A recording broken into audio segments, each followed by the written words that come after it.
Okay, we can get started. All right, we have congratulations, first of all, to Ole Miss on winning this last game. We have head coach Traxel here, along with Percy Yamas and Taylor Roman. After Coach Traxel gives an opening statement, we can have questions. Please raise your hand and a mic will be passed to you. Thank you. A pretty exciting game to be part of. Just really proud of the fight that we had and the resiliency that we showed throughout the whole game, because we kind of knew it would be a dogfight, thought it'd be a little bit of a shootout, just kind of had that feel to it and just kind of where we are. But from start to finish and being able to put up runs in the first inning and obviously putting up that last run in the seventh, just proud of our efforts. And even our pitchers and Miley Wachenio coming in there, Leah in the middle of the game, and then Miley being able to finish that. So total team win. It took everybody to come out on top, and just proud of, like I said, proud of the fight that we had and the performances, and obviously these two with a big hit and big moment. There were so many of them. And as an offense, you know, for Aaron Earlywine and Bobby Buchanan, our two hitting coaches, to put up 10 and 10 runs, like, happy for those guys. They're prideful coaches, and they've invested a lot into the hitters. And I know it was a big good payday for them today, so payoff day for them. So, but total team win, obviously proud of that, and looking forward to the opportunity to go out tomorrow. David Kelly, Wildcats Radio, 1290 for Percy and Taylor. What did it do for your confidence to kind of see them just throwing the ball around the infield in the first inning? I mean, they're the home team. You think they're going to have confidence coming in, and they look like they just were not ready to go. Well, it just shows that, like, anything can go with this game, and that, you know, we put as much pressure as they do to us.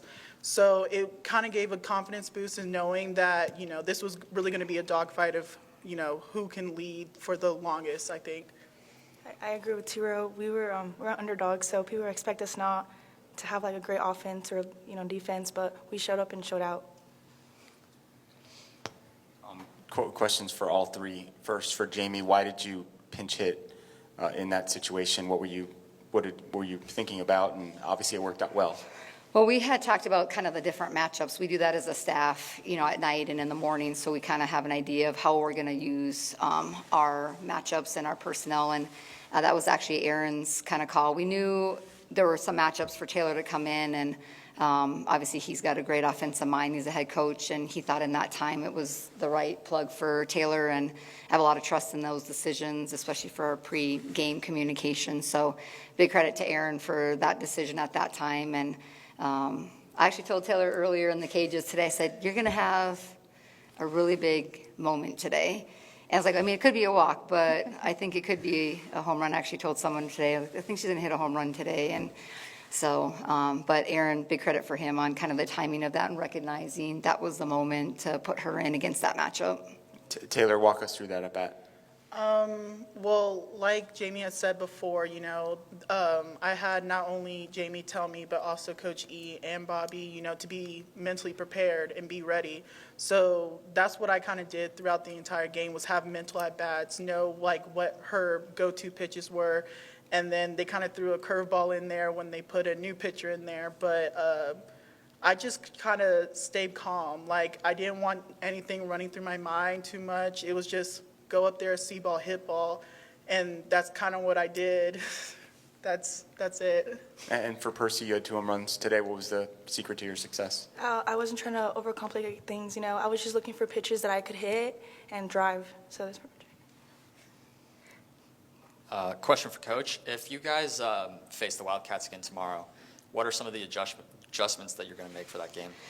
Obviously, we have to go back and watch film in every area, you know. So, but obviously, we were able to outscore them today. I think we want to look back and see what our pitches were, what we kind of thought they were hunting, you know, things we did well, and maybe any adjustments we can. That probably is the one thing that sticks out is that's a pretty potent offense anyway, and they're at home, which this could be one of the more unique home field advantages because even their program is built, you know, for the ground and for the air that's here too. So potent offense, but obviously we want to take a look at the pitchers, our pitches and what they hit and where those were, and, you know, any adjustments that we'd make, you know, tomorrow if we saw them.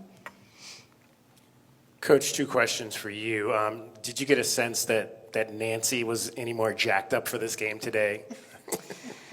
I'm sure there's a personal pride in today. You're always proud of where you come from, but it also makes it more personal too when you come back. And you never want to lose to where you come from. There's always that kind of one-up piece. But she, there's so many emotions, I'm sure, for her to be here that I think if she had a choice, she would say, gosh, it's easier to kind of not be here, because of some of the distractions and all that, just to be able to focus on our team. And I think she's done a really good job with that, just trying to stay focused as much as she can with some of the attention and just people that haven't seen her for a long time wanting to, check in and pay their respects to her. And before I get to my second question for you, to the players, just what does it mean for you guys to come in here and see her name up on the wall? I think it's amazing. When I first met Nancy, you could just see the fire and the grit that she has, and knowing that, her name is on the wall, and it kind of shows like where it comes from, and also how much pride she has. Like you can really tell she loves what she does. So being here is also kind of like a prideful moment. We want to do right by her, and I stand by that. I love Nancy so much. I feel like I have a close bond with her, and just her number on the wall, I look up to her. She's like a role model to me.